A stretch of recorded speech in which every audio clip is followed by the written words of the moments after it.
प्राची एक बहुत ही सुंदर लड़की थी। गर्मी के मौसम के साथ साथ सर्दियों में भी आइसक्रीम खाया करती थी वो। उसके माता पिता मोहन और नीलम इस बात से काफी परेशान रहा करते थे। ऐसे ही एक दिन उसके लिए प्रतीक नाम के लड़के का एक रिश्ता आता है। वह अपनी माँ से गीता के साथ उसे देखने आता है। अरे बहन जी, आइए आइए। अरे हमारे तो भाग ही खुल गए जो आपके बेटे का रिश्ता हमारी बेटी के लिए आया। अरे आप लोग खड़े क्यों हैं? बैठिए ना, आराम से बातें कीजिए। जी, वैसे आप लोगों का घर तो काफी सुंदर है। अब जरा इस घर की रौनक को तो बुला दीजिए। जी क्या मतलब? जी आपकी बेटी प्राची, जिसको देखने हम यहाँ आए हैं। अच्छा, क्यों नहीं, अभी लीजिए। अरे प्राची बेटी, जरा यहाँ तो आओ। जी मम्मी, अभी आई। तभी प्राची वहाँ तैयार होकर आती है, जिसे देखकर पहली नजर में ही प्रतीक को उससे प्यार हो जाता है। दोनों के परिवार वाले उन्हें अकेले में बात करने छत पर भेज देते हैं।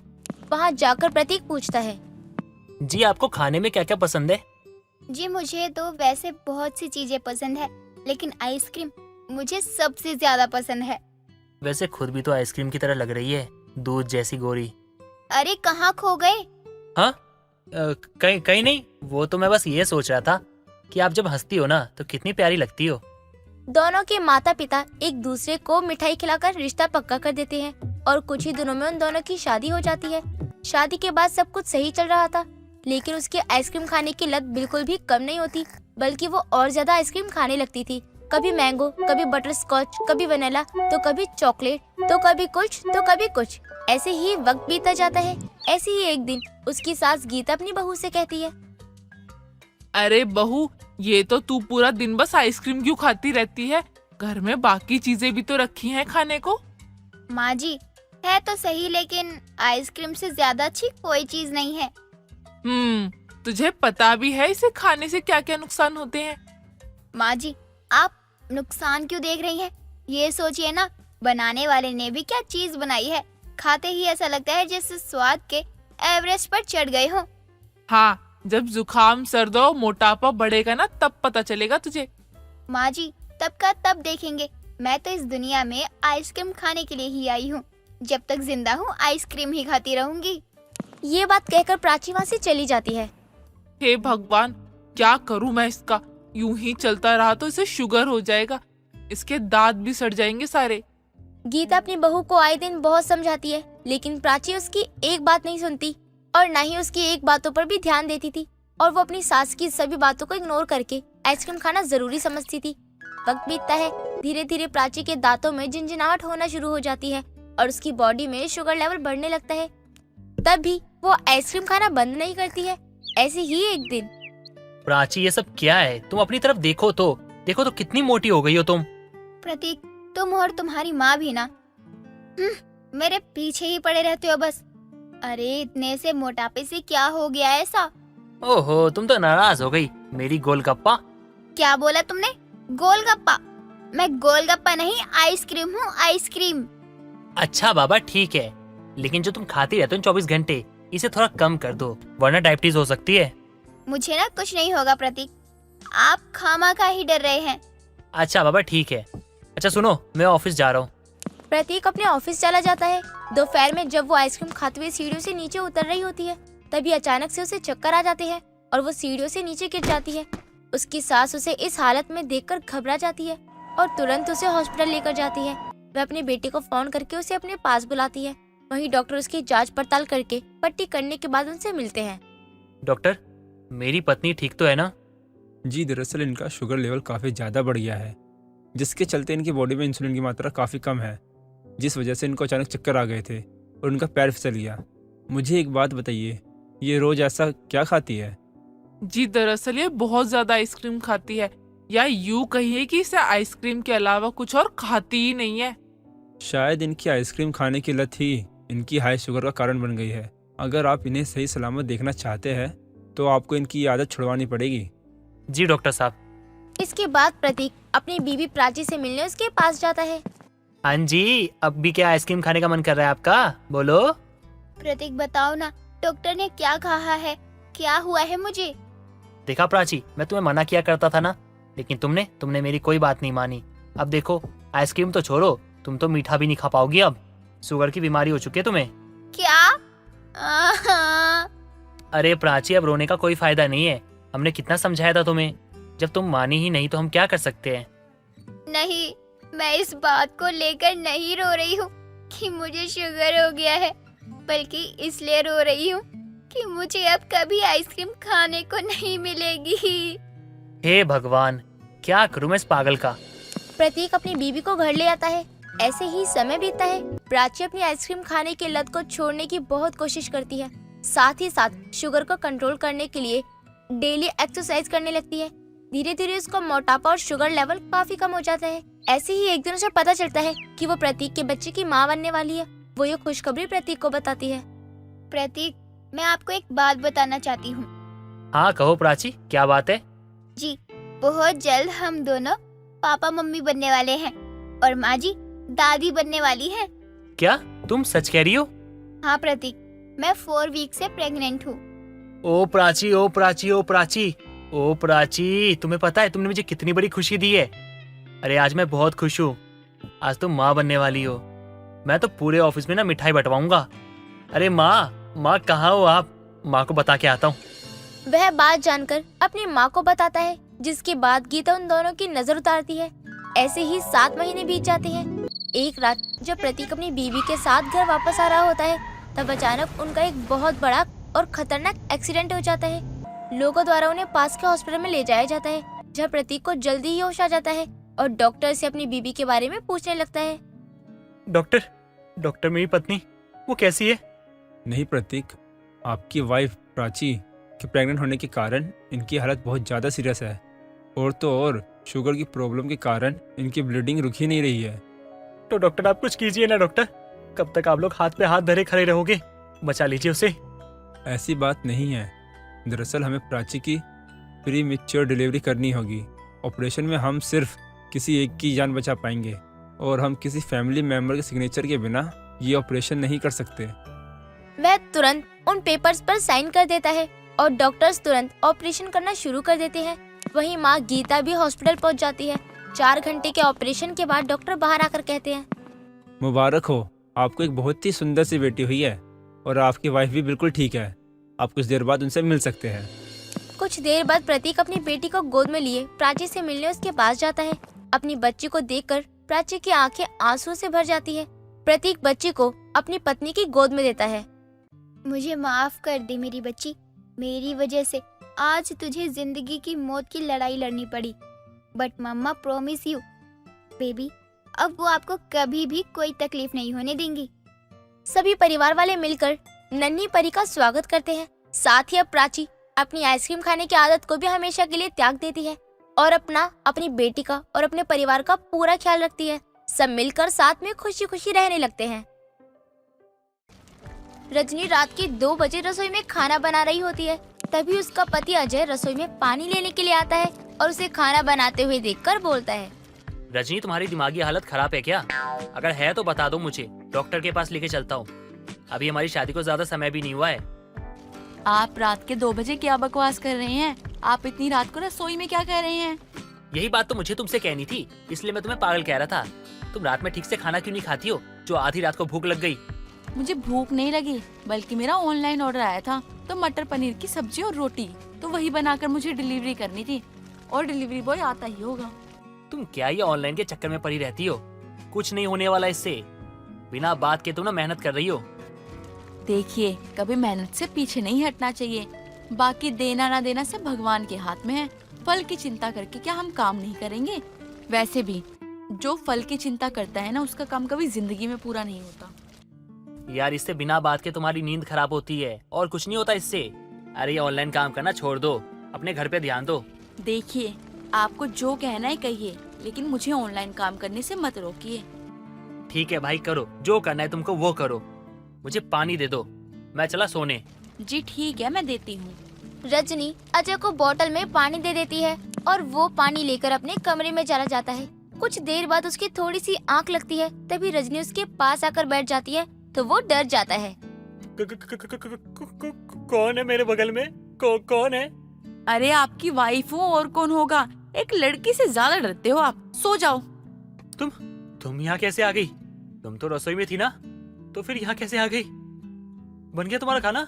सब्जी बन गई। रोटी बनाने जा रही थी तो देखा कस्टमर ने ऑर्डर कैंसिल कर दिया, तो फिर मैंने सब्जी उठाकर फ्रिज में रख दी और कमरे में आ गई। देखो रजनी, मैं तुम्हें ना प्यार से समझा रहा हूँ, मेरी बात ध्यान से सुन लो।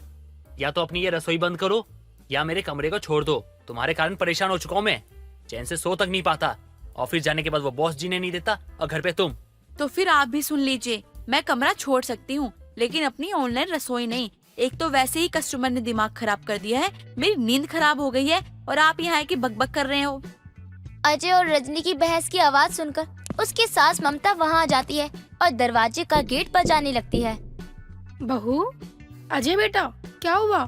तुम दोनों लड़ क्यों रहे हो? कोई बात है क्या? लो, हमारी आवाज के कारण ना माँ भी उठ के आ गई। अब उनको जवाब तुम दोगी, मैं नहीं दूंगा कि हम क्यों झगड़ा कर रहे हैं। अजय इतना कहकर उठकर जाता है और दरवाजा खोलता है। तभी ममता अंदर आकर बोलती है, क्या हुआ तुम दोनों को? क्यों लड़ रहे थे? माँ जी लड़ नहीं रहे थे, वो मैं अपने ऑनलाइन रसोई का ऑर्डर पूरा करने के लिए गई थी। जब उसे करके कमरे में आई तो अजय जी की नींद खराब हो गई, तो उसी बात पे चिल्लाने लगे। बहू, पूरा दिन मेरा बेटा ऑफिस में काम करता है, अब तू रात में भी उसे सोने नहीं देगी तो वो गुस्सा ही करेगा ना। माँ जी, मैं तो ये सब आप लोगों के लिए ही कर रही हूँ ताकि हमारे घर के हालातों में सुधार हो सके। बहू, हमें तेरे पैसे नहीं चाहिए, उससे हमारा कुछ नहीं होता। इसलिए तू अपनी ये ऑनलाइन रसोई दिन में चलाया कर, रात में नहीं। रात में मेरे बेटे को आराम करने दिया कर। जी माँ जी, मैं आगे से ऐसा कुछ नहीं करूँगी। थोड़ी देर बाद ममता वहाँ से चली जाती है और अजय और रजनी भी सो जाते हैं। ऐसे ही दिन बीतते हैं और बहुत कोशिशों के बाद भी रजनी की ऑनलाइन रसोई इतनी अच्छी नहीं चलती है जितनी वो मेहनत करती है। ऐसे ही एक रोज वो अपने परिवार वालों के साथ तैयार होकर कहीं पार्टी में जा रही होती है। तभी उसके पास एक बड़ा सा ऑर्डर आता है, जिसे देखकर तो वो बहुत खुश हो जाती है। तभी अजय कमरे में आता है और बोलता है, रजनी जल्दी करो यार, बहुत देर हो चुकी है, सब पार्टी में पहुंच चुके हैं हमें छोड़कर। मैं वो, अगर मैंने इन्हें बोल दिया ना कि मुझे अपनी ऑनलाइन रसोई के लिए ऑर्डर पूरा करना है तो ये फिर से गुस्सा हो जाएंगे। अरे आप बोलो भी, ये वो मैं क्या बोल के चुप हो गई? जल्दी बोलो, पनवेल निकलना है। वो मेरी तबीयत बहुत खराब हो गई है, मेरे पेट में बहुत दर्द हो रहा है अचानक से। ऐसा क्या हो गया तुम्हें? तुम तो अभी ठीक थी, फिर अचानक से क्या हो गया? चलो ना यार, मजाक मत करो। नहीं, मैं नहीं जा सकती हूँ, वो गर्ल्स वाली प्रॉब्लम हो गई है। आप तो जानते हैं ना कि मेरे पेट और कमर में कितना दर्द होता है, मुझसे खड़ा ही नहीं हुआ जाएगा और बिना बात के आपकी पार्टी भी खराब हो जाएगी। यार इसको भी अभी आना था, अब मैं अकेले बोर हो जाऊंगा पार्टी में। सॉरी, बट ये बताकर तो नहीं आता ना जो मुझे पहले से ही पता होगा। कोई बात नहीं, तुम आराम करो, अब मैं चलता हूँ। माँ तो पड़ोस वाली आंटी के साथ जा चुकी है। जी ठीक है, जाइए, पर आराम से जाइएगा। कुछ देर बाद अजय वहाँ से चला जाता है। जैसे ही अजय घर से बाहर जाता है तभी रजनी जल्दी से रसोई में जाती है और अपना खाना बनाने लगती है। तभी अजय वापस आ जाता है और रजनी को रसोई में खड़ा देखकर वह समझ जाता है और बोलता है, अच्छा तो ये है तुम्हारे पेट दर्द का सच? तुम्हारे पेट में दर्द नहीं था, तुम्हें ऑर्डर पूरा करना था। यार तुम अब इसके लिए झूठ बोलने लग गई। देखिए मेरी बात तो सुनिए। बस मुझे कुछ नहीं सुनना है। आज मैं तुम्हें एक बात समझा रहा हूँ, तुम्हारे लिए ऑनलाइन रसोई के सिवा कुछ और जरूरी नहीं है ना। तो मैं भी देखता हूँ तुम अपने ऑनलाइन के काम से कौन सा तीर मारती हो। अजय वहाँ से गुस्से में चला जाता है, लेकिन रजनी भी अपने पति के गुस्से को अनदेखा करके अपना ऑर्डर पूरा करने में लग जाती है। और थोड़ी देर बाद वो अपना सारा ऑर्डर पूरा करके डिलीवरी बॉय को दे देती है, जिसके बाद वो अकेले अपने कमरे में जाकर बैठ जाती है। काफी देर तक उसको नींद नहीं आती। तभी वो अपनी दोस्त गीता को फोन करती है। मैंने तुझे फोन करके परेशान तो नहीं किया ना? तू ये कैसे बात कर रही है यार, तू मेरी दोस्त है, तू कभी भी कॉल कर सकती है और इसमें परेशानी वाली क्या बात है? और आज तूने कॉल वैसे कैसे किया? कुछ नहीं, बस तुझसे मिलने का मन कर रहा था, तो वही सोच रही थी कि तू अगर ऑफिस से निकली हो तो मुझे फोन कर लियो ताकि मैं तुझसे मिल लूं। अच्छा हुआ यार तूने कॉल कर लिया, मैं तो बस अभी घर से बाहर ही जाने वाली थी। तो फिर तू आ रही है या नहीं मुझसे मिलने? हाँ यार, मैं तुझसे मिलने आ ही रही हूँ, और ऐसा हो सकता है तू बुलाए और मैं ना आऊँ। गीता इतना कहकर फोन रख देती है और रजनी के घर के लिए निकल जाती है। कुछ देर बाद गीता रजनी के घर पहुंचती है और चाय नाश्ता करके रजनी से बोलती है, बता क्या हुआ, तू कुछ परेशान सी लगी है यार। यार मैं थोड़ी अपनी ऑनलाइन रसोई से परेशान हूँ। मेहनत तो कर रही हूँ लेकिन उतना अच्छा रिस्पॉन्स नहीं आ रहा है। बता ना मैं क्या करूँ? तू एक काम कर यार, ऑनलाइन खाना डिलीवर करने के साथ ना तू तू अपना ना खुद का ना ऑनलाइन फूड का चैनल शुरू कर ले, जिसमें खाना भी बनाती रहेगी और दिखाती भी रहेगी लोगों को। और एक काम करना, इंस्टाग्राम भी चालू कर ले, तेरा ऑनलाइन काम भी ना अच्छा चल जाएगा और टाइम ना उतना ही लगेगा यार। वो कैसे करेंगे? मुझे अच्छे से समझा, क्योंकि मेरे घर वालों को लगता है कि मेरे अंदर कोई हुनर ही नहीं है। वो मेरी ऑनलाइन रसोई के काम की वैल्यू नहीं करते। सबकी ना अपनी सोच होती है और इस सोच को ना सिर्फ तू पैसे से बदल सकती है, जिससे तू जब लाखों रुपए कमाएगी ना ऑनलाइन से, तब ना सब तेरी खुद तारीफ करने लग जाएंगे। तू सच बोल रही है ना? अब तूने जैसा बोला है मैं वैसा ही करूंगी, और कोई चाहे कुछ भी बोले मैं पीछे नहीं हटूंगी। रजनी को गीता की बातों से एक हिम्मत मिलती है, जिसके बाद वो Insta, Facebook, YouTube online platform के जरिए अपनी ऑनलाइन रसोई को आगे बढ़ा लेती है। देखते देखते इस बात को सालों गुजर जाते हैं और सालों की कड़ी मेहनत के बाद एक दिन रजनी के अकाउंट में 2 लाख रुपए आते हैं, जिसे देखकर उसका पति हैरान रह जाता है और बोलता है, तुम्हारे अकाउंट में इतने सारे पैसे, ये कहाँ से आए? मैंने ये सारे पैसे ऑनलाइन रसोई से कमाए हैं, और ये पैसे तो सिर्फ 2 महीने की कमाई है। रोज की कमाई बताऊंगी तो आप हैरान हो जाएंगे। मुझे माफ कर दो, मुझसे गलती हो गई। मैंने बहुत बुरा बर्ताव किया तुम्हारे साथ। मुझे आपकी माफी नहीं चाहिए, आपका साथ चाहिए। अब तो आप मेरे ऑनलाइन काम से गुस्सा नहीं होंगे ना? नहीं, कभी नहीं। आज के बाद मैं तुम्हें कुछ नहीं कहूँगा, बल्कि तुम्हारा साथ दूंगा। रजनी के ऑनलाइन काम को समझने और उसकी तरक्की को देखने के बाद उसका पति और उसकी सास दोनों उसका साथ देने लगते हैं और समय के साथ रजनी अपनी ऑनलाइन रसोई के जरिए बहुत अमीर बन जाती है और अपने घर की सारी परेशानियों को दूर कर देती है।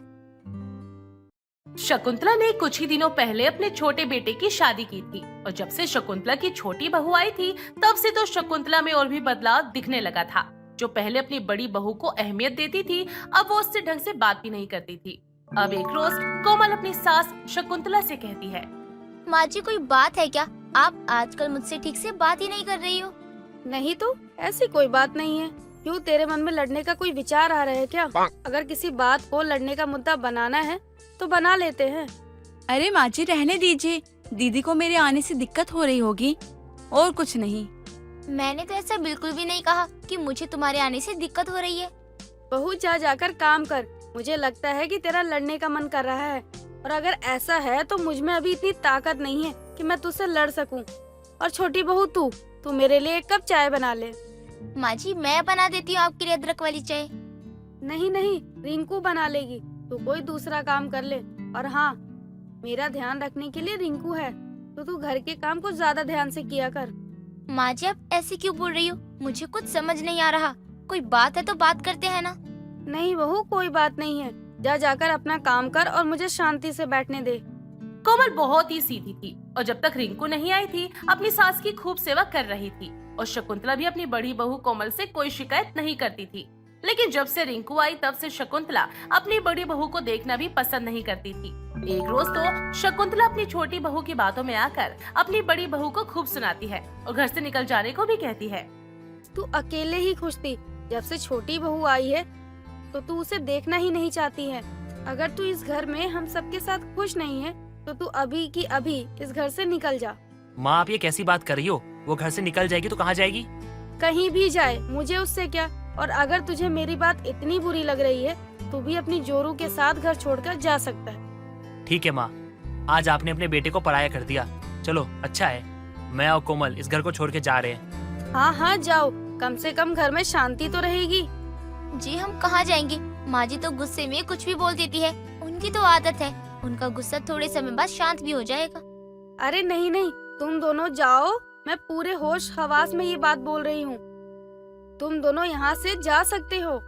चलो, अब और कुछ सुना बाकी रह गया है क्या? चलो यहाँ से। इतना कहने के बाद शंकर अपनी पत्नी कोमल का हाथ पकड़ लेता है और वहाँ से चला जाता है और अपने मोहल्ले से दूर एक कमरा किराए पर लेता है और एक दुकान में काम करने लगता है। लेकिन कुछ दिनों तक तो काम जैसे तैसे चल रहा था, लेकिन जब घर में दिक्कत आने लगती है तो कोमल एक छोटा सा आलू भरता और पराठे की दुकान लगाती है, जो पहले ही दिन से अच्छा चलने लगता है। क्या बात है कोमल, तुम भी अपने पति के कदम से कदम मिला के चलना सीख गई। हाँ, क्योंकि जिस तरह आप मेरे हर सुख और दुख में मेरे साथ रहे हो, उसी तरह मैं भी आपके हर सुख दुख में साथ रहना चाहती हूँ। तुम सच में दिल की बहुत अच्छी हो कोमल, लेकिन मुझे तुम्हें ऐसा करता हुआ देखकर बहुत दुख हो रहा है। जब मैं तुम्हें काम करता हुआ देखता हूँ मुझे बहुत दुख होता है। अरे, आपको तो खुश होना चाहिए कि मैं भी अब कमाने लगी हूँ और आप मुझसे उधार ले सकते हो। अच्छा जी, अब तुम मुझे उधार भी दोगी? इसका मतलब वो पैसे तुम्हारे अकेले के हैं? हाँ, क्योंकि अब मैं भी तो कमाने लगी हूँ ना, इसीलिए। ऐसे ही समय बीत रहा था और कुछ ही दिनों में कोमल की दुकान फेमस हो जाती है और कोमल के आलू भरता इतने टेस्टी होता है कि खाने वाला अपनी उंगलियां चाटता ही रह जाता है। एक रोज शकुंतला के घर उसकी पड़ोसन रज्जो का आना होता है। अरे शकुंतला, चल बाजार होकर आते हैं। काफी समय हो गया है, हमने कुछ बाहर का खाया भी नहीं है। तू ठीक कह रही है, मैं भी घर बैठे बैठे टेंशन लेती रहती हूँ। और हम वो आलू भरता भी खाकर आएंगे जिसका नाम खूब फेमस है। मैंने भी बस नाम सुना है, खाया नहीं है। हाँ ठीक है, चलते हैं और खा कर देखते हैं कि कैसा स्वाद है आलू भरते का। तू तो जानती है ना कि कोमल के हाथों का आलू भरता मुझे कितना पसंद था, लेकिन जब से वो गई है तब से मुझे कुछ अच्छा खाने को मिला ही नहीं। अरे इसकी जिम्मेदार तो तू खुद ही है। अपनी भोली भाली बहू को तूने अपनी इस नकचड़ी बहू के कहने पर घर से जो निकाल दिया। दुख तो मुझे भी है रज्जो, लेकिन वो कहाँ है, क्या कर रहे हैं, कैसे हैं, मुझे तो उन दोनों के बारे में कोई खबर नहीं है और मैं अपने किए पे शर्मिंदा हूँ। तू तो ये बात जानती है ना। चल इतना मत सोच, जहाँ भी होंगे खुशी होंगे, और क्या ही कर सकते हैं। अब शकुंतला और रज्जो बाजार के लिए निकल पड़ते हैं, जहाँ वो सब्जी लेने के बाद आलू भरता वाले की दुकान को ढूंढने लगते हैं। काफी समय बाद रज्जो को एक छोटा सा स्टॉल दिखता है जिसमें खूब भीड़ होती है। अरे शकू, मिल गया, वो देख यही है दुकान, चल चल कर खाते हैं। अरे खुशबू भी इतनी अच्छी आ रही है, खाने का तो लालच और भी ज्यादा बढ़ गया है मेरा। एक मिनट रज्जो, ये खुशबू किस चीज की है? ऐसा लग रहा है जैसे ये खुशबू मेरी बहू के हाथों के बने हुए आलू भरते की हो। अरे अरे, तुझे अपनी बहू के आलू भरते की याद आ गई होगी और कुछ नहीं। चल आजा, खाते हैं। इतना कहने के बाद रज्जो और शकुंतला उस दुकान पर जाते हैं।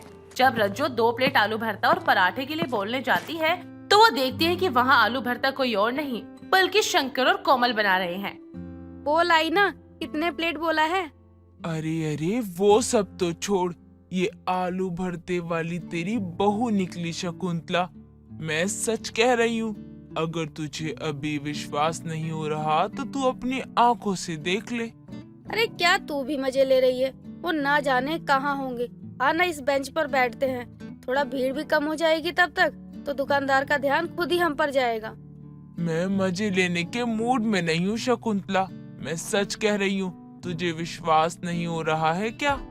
चल मैं देखूं जरा, तू कितना सच बोल रही है और कितना झूठ। अब जैसे ही शकुंतला देखने लगती है तो वो आलू भरते वाली सच में उसकी बहू कोमल ही थी। तो वो साथ में शंकर भी दुकान पर ग्राहकों को आलू भरता देने पर लगा हुआ था। और जब कोमल की नजर अपनी सास पर पड़ती है तो वो सारा काम छोड़कर अपनी सास के पैर छूकर कहती है, माँ जी आप, अरे आइए बैठिए। माँ जी आप खड़ी क्यों है? अजय सुनिए, देखिए माँ जी और रज्जो काकी आई है हमसे मिलने। बहू तूने ये काम कब से शुरू किया? और शंकर तू भी यही काम करने लगा? तुम दोनों ठीक तो हो ना? हाँ हाँ माँ जी, हम ठीक है। बस अपने हाथों के हुनर की वजह से ये आलू भरते की दुकान खोल ली है और घर भी इससे अच्छा खासा चल रहा है। माँ, आप कितनी कमजोर हो गई हो। कोमल, तुम माँ और काकी के लिए आलू भरता और पराठा निकालो। माँ, आपको एक खुशखबरी दूं? हाँ बोल ना, तुझे देखने के लिए मेरी आंखें तरस गई हैं कि मेरा बच्चा कैसा होगा, कहाँ होगा। मुझे माफ कर दे। माँ, मैं भला आपसे कितने दिनों तक नाराज रह सकता हूँ? वो मुझे आपको ये बताना था कि आप दादी बनने वाली हो और मैं पापा। सच में मेरी बहू पेट से है? अरे इतनी बड़ी खुशखबरी सुनी है मैंने आज। तुम दोनों अभी मेरे साथ घर चलोगे? नहीं माँ, हम यही रहना चाहते हैं। मैं कोमल का ध्यान अच्छे से रखता हूँ, बस आप अपना ध्यान रखो और कभी कभी दिल करे तो आ जाना हमारे पास। अरे देख शकुंतला, तेरे बेटे बहू तुझसे कितना प्यार करते हैं, लेकिन तू भी अपनी छोटी बहू की बातों में क्या ही कर बैठी। जब शकुंतला को पता चलता है कि उसकी बड़ी बहू आलू भरता की दुकान चला रही है तो उसे बहुत बुरा लगता है, लेकिन उसे इस बात की खुशी थी कि उसके बहू बेटे अब उससे नाराज नहीं थे।